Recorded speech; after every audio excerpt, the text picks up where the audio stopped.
This might be the craziest mail day we have ever done here at Goated Pulls.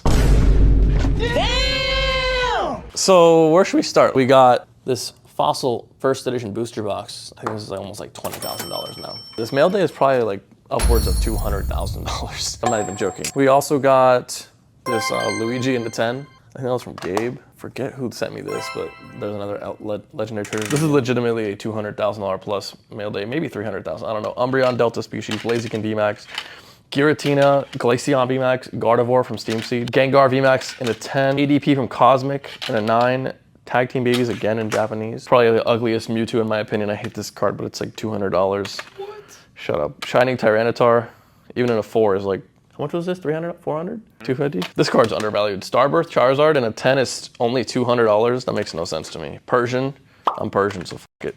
Bubble Muse, how many Bubble Muse? 5 Bubble Muse? How's my nose look?